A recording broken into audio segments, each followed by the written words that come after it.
नमामि बाबा मुमुक्षु मुक्तिदायकम।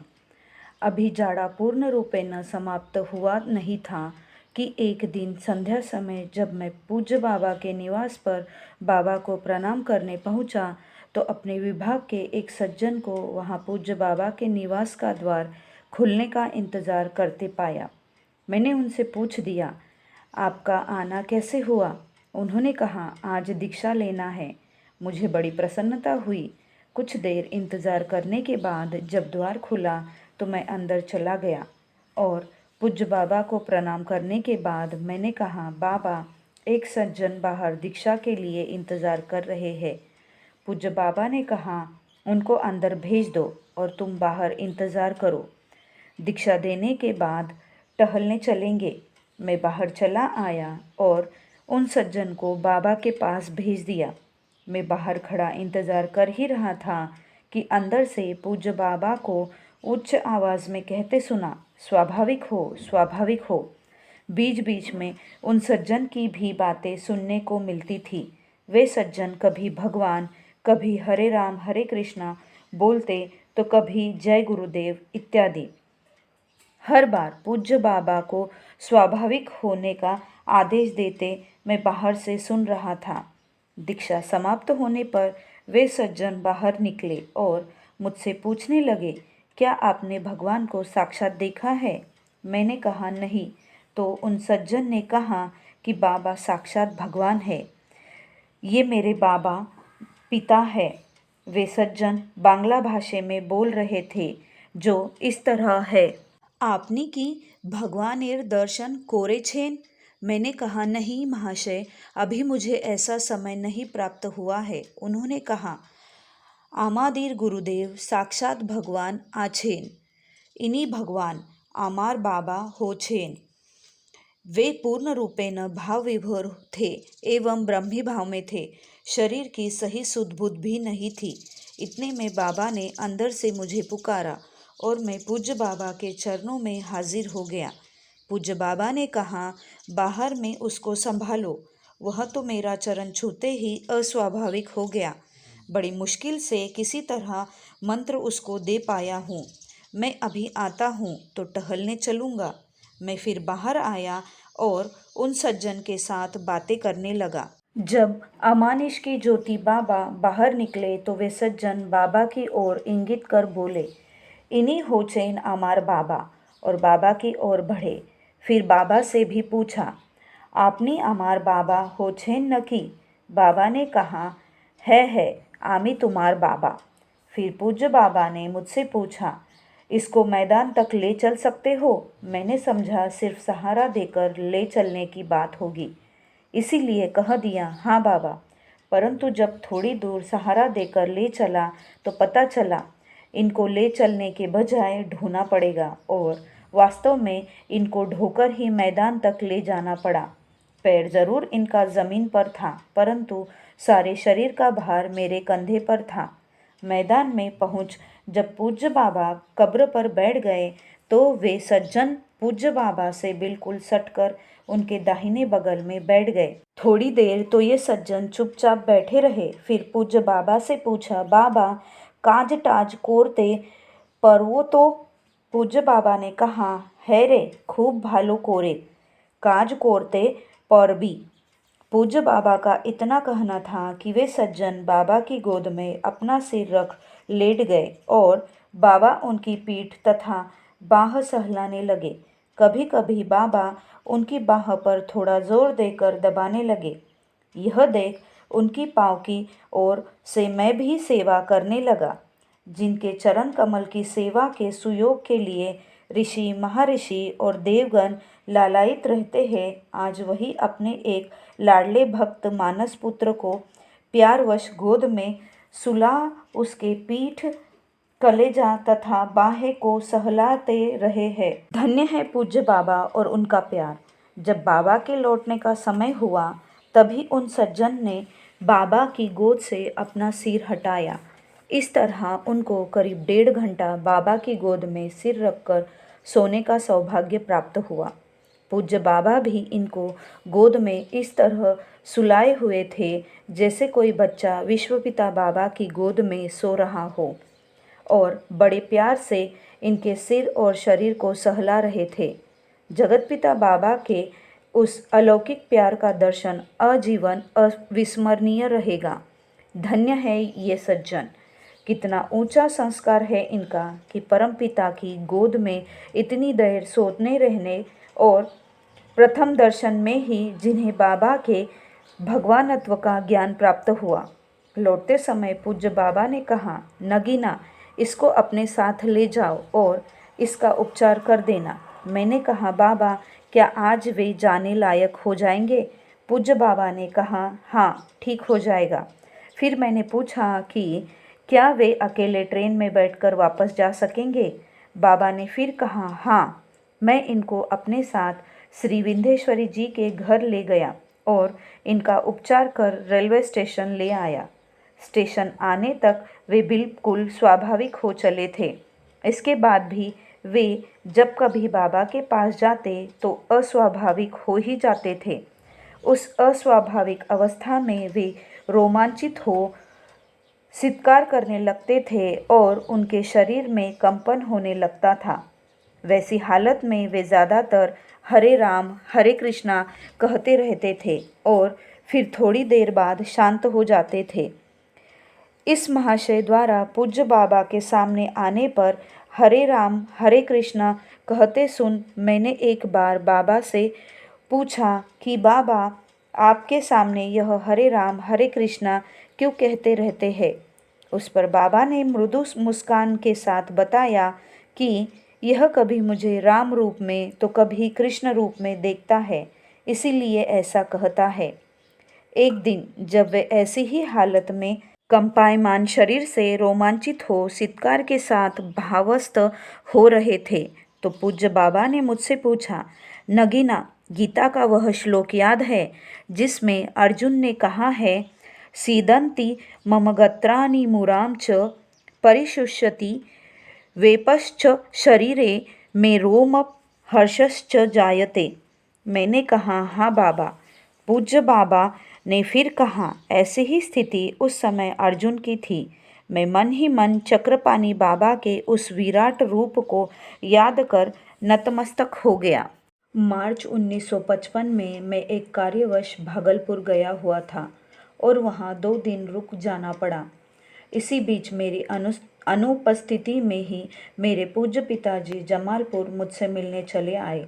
बात ऐसी थी कि बेगूसराय छोड़ने के बाद मैं घर नहीं गया था और न पिताजी का कोई समाचार जानने की कोशिश की थी। अतः वे स्वयं ही कष्ट कर मुझसे मिलने चले आए। सच बात तो यह है कि मैं सदा अपने परिवार में लौकिक जगत की नज़र में बोझ ही रहा। इसीलिए पिताजी को चिंता थी कि पता नहीं मैं कैसे रह रहा हूँ। मेरी अनुपस्थिति में श्री विंध्येश्वरी जी और मेरे बहनोई महाशय ने उनकी आवभगत और देखभाल पूर्ण रूप से करते रहे। जब मैं लौटा तो पूज्य पिताजी को देख मुझे आश्चर्य भी हुआ और प्रसन्नता भी। पिताजी ने कहा कि इधर बेगूसराय छोड़ने के बाद मैंने कोई पत्र भी नहीं दिया था, इसीलिए वे स्वयं मुझको देखने चले आए। थोड़ी देर बाद पता चला कि श्री विंध्येश्वरी जी पिताजी को किसी प्रकार दीक्षा के लिए राजी कर और पूज्य बाबा से अनुमति ले पिताजी को बाबा के यहाँ ले गए थे। पूज्य बाबा ने पिताजी की दीक्षा के लिए एक शर्त रख दी थी कि दीक्षा के लिए आने पर वे और कोई प्रश्न नहीं करेंगे। यह शर्त श्री विंध्येश्वरी जी ने मेरे पूज्य पिताजी को बता दिया था। पूज्य बाबा ने जो समय दिया था उस समय पर श्री विंध्येश्वरी जी पिताजी को ले पूज्य बाबा के निवास पर पहुँचे। श्री विंध्येश्वरी जी और पिताजी समय से पूर्व ही पूज्य बाबा के निवास पर पहुँच गए थे। अतः इन लोगों को बाहर के सहन पर बैठ इंतज़ार करना पड़ा।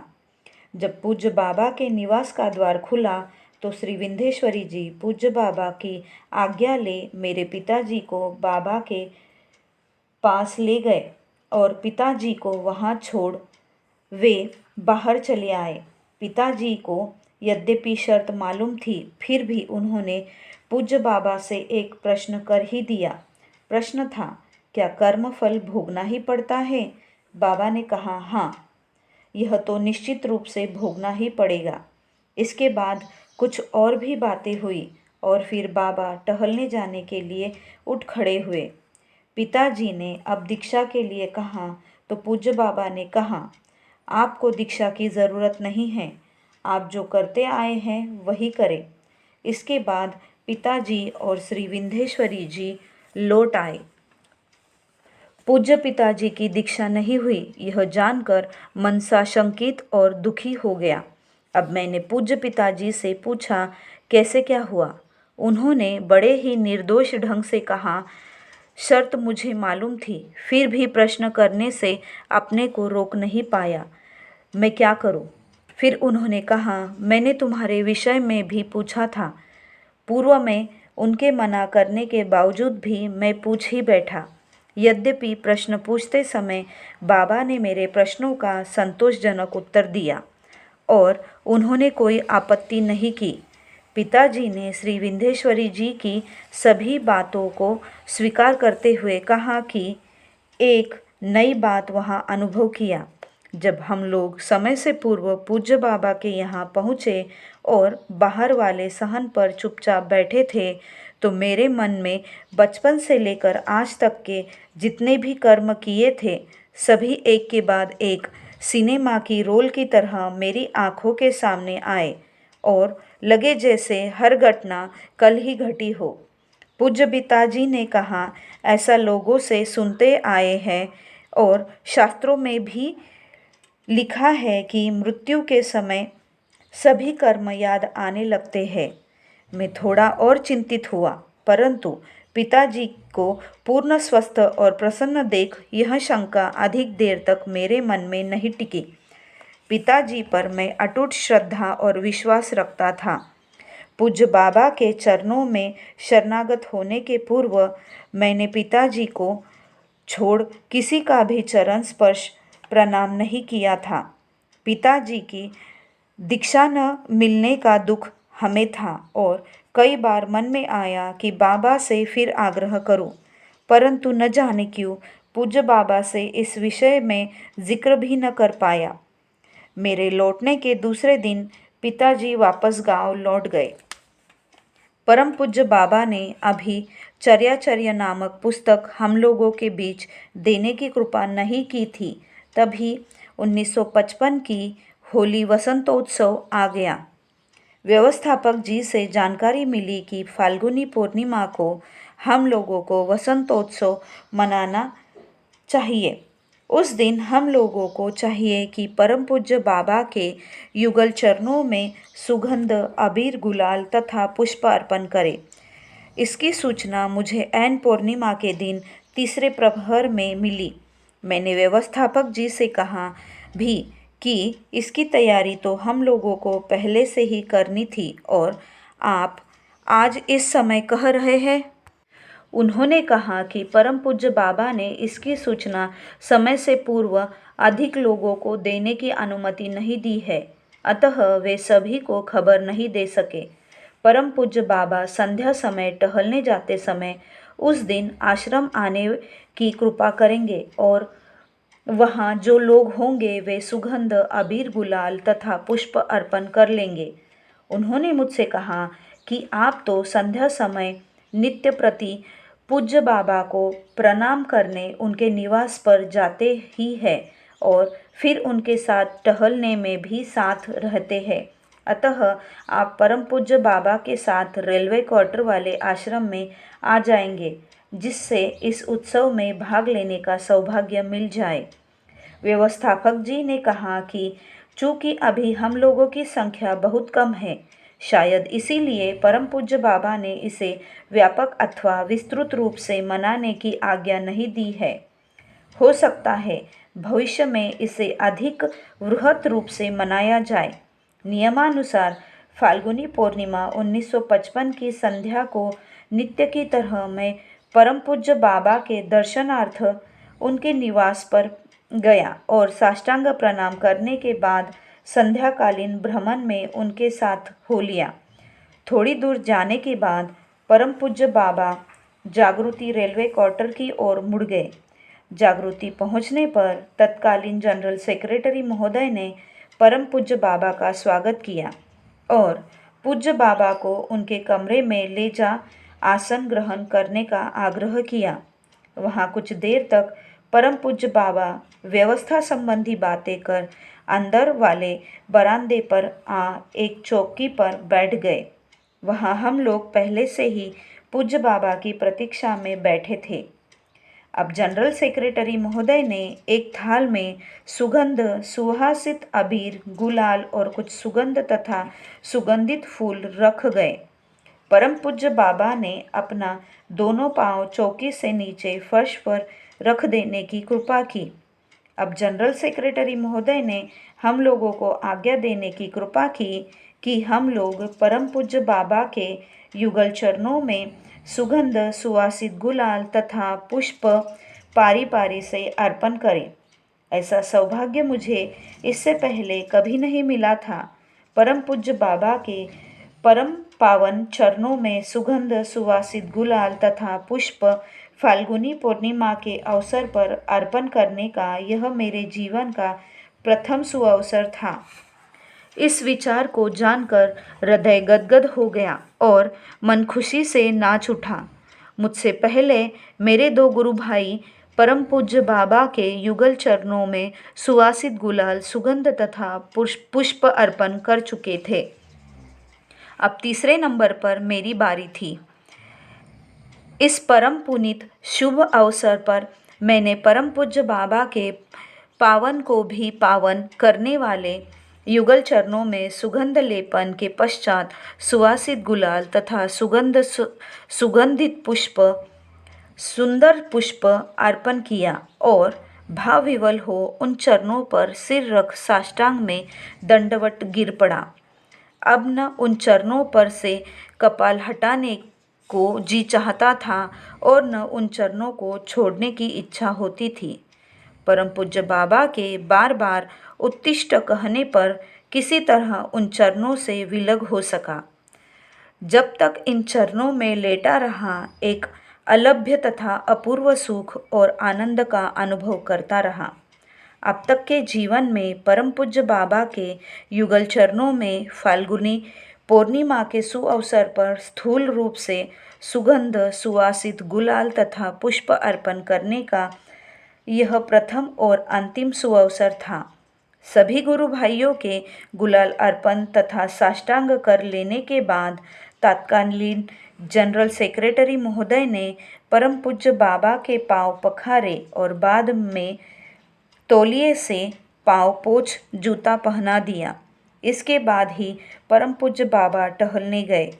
उस दिन टहलने के समय परम पूज्य बाबा वसंतोत्सव पर ही कुछ कुछ बताते रहे। फाल्गुनी पूर्णिमा की उस सुहावनी संध्या में परम पूज्य बाबा के भ्रमण के साथ रहना बहुत ही आह्लाददायक था।